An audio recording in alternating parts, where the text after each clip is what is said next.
तो तमाम मुद्दों को लेकर के पीएम मोदी को आपने सुना। अब आपको दिल्ली लिए चलते हैं, जहां रक्षा लेख विभाग के 278वें वार्षिक दिवस समारोह का आयोजन किया गया है। केंद्रीय रक्षा मंत्री राजनाथ सिंह इस कार्यक्रम में शामिल हुए हैं। रक्षा मंत्री राजनाथ सिंह ने कार्यक्रम को संबोधित भी किया है, ऑपरेशन सिंदूर का जिक्र भी किया है। इसी के साथ रक्षा लेख विभाग की तारीफ भी उनकी ओर से की गई है। तो रक्षा मंत्री राजनाथ सिंह ने कार्यक्रम को संबोधित किया है। अपने इस संबोधन में उनकी ओर से ऑपरेशन सिंदूर का जिक्र किया गया है। इसी के साथ अगर बात करें तो रक्षा लेख विभाग की तारीफ करते हुए भी रक्षा मंत्री राजनाथ सिंह नजर आए।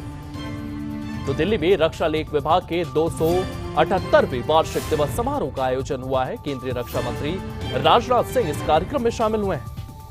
ऑपरेशन सिंदूर का जिक्र भी उनकी ओर से किया गया है। इसी के साथ रक्षा लेख विभाग की तारीफ उनकी ओर से की गई है। क्या कुछ कहा गया है, सुनते हैं। और मैं मानता हूं कि निश्चित रूप से यह एक अच्छा शाइन है और इसके लिए आप सभी बधाई के पात्र हैं।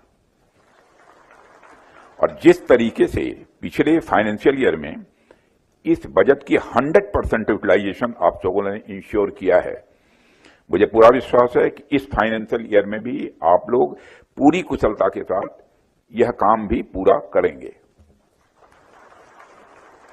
साथियों, भारत सरकार ने अभी हाल ही में एक प्रोग्रेसिव स्टेप लेते हुए, आप सबको जानकारी है, सारे देश को जानकारी है, जीएसटी रेट को इंप्रोवाइज किया है, उसमें रिवीजन किया है, जिसका प्रोक्योरमेंट पर भी डायरेक्ट इंपैक्ट पड़ना तय है।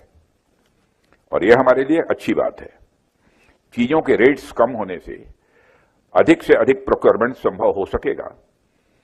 और आप लोग सभी सर्विसेज और एक्विजिशन विंग के साथ मिलकर यह इंश्योर करिए कि इस रिफॉर्म के बाद जो भी एक्स्ट्रा राशि हमारे पास बचती है उसका अधिक से अधिक यूटिलाइजेशन आप लोग कर सकें। साथियों, डीएडी एक अकाउंटिंग ऑर्गेनाइजेशन के साथ साथ राष्ट्र की इकोनॉमिक साइकिल को सुचारू रूप से बनाए रखने वाला एक ऐसा इनेबलर है जो ये इंश्योर करता है कि बजट एलोकेशन से लेकर फाइनल एक्सपेंडिचर तक हर प्रक्रिया स्टेबल और ट्रांसपेरेंट हो। फाइनेंस और नेशनल सिक्योरिटी का आपस में आप सब जानते हैं बहुत ही गहरा संबंध है। फाइनेंशियल डिसिप्लिन बिना किसी भी सैन्य शक्ति को सस्टेन नहीं किया जा सकता है। चाहे हमारी सेना कितनी भी सक्षम क्यों न हो, यदि समय पर उनके लिए आवश्यक संसाधन उपलब्ध नहीं होंगे तो उनकी क्षमता पर विपरीत प्रभाव पड़ सकता है। डीएडी वह अदृश्य सेतु है। डीएडी वह अदृश्य सेतु है जो फाइनेंस और फोर्स दोनों को जोड़ता है। और मुझे विश्वास है कि आप सभी इस जिम्मेदारी को आगे भी इसी कमिटमेंट के साथ निभाते रहेंगे तथा इस डेडिकेशन और कमिटमेंट के साथ राष्ट्र की सेवा आप सबके द्वारा की जाती रहेगी। साथियों, ऑपरेशन सिंदूर में पूरी दुनिया ने देखा किस तरह से हमारी सेनाओं ने एक ऐतिहासिक और निर्णायक विजय हासिल की है। और हमने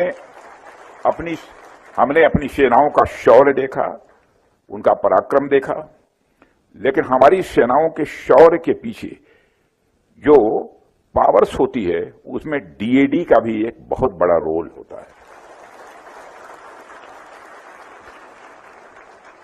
पीस टाइम में तो पेंशन्स और वेलफेयर स्कीम में आपकी भूमिका तो रहती ही है, लेकिन वार टाइम में आप लोग रिसोर्सेस के यूटिलाइजेशन में तथा वार प्रिपेयर्डनेस में जो भूमिका निभाते हैं उसके लिए आप सब बधाई के पात्र हैं।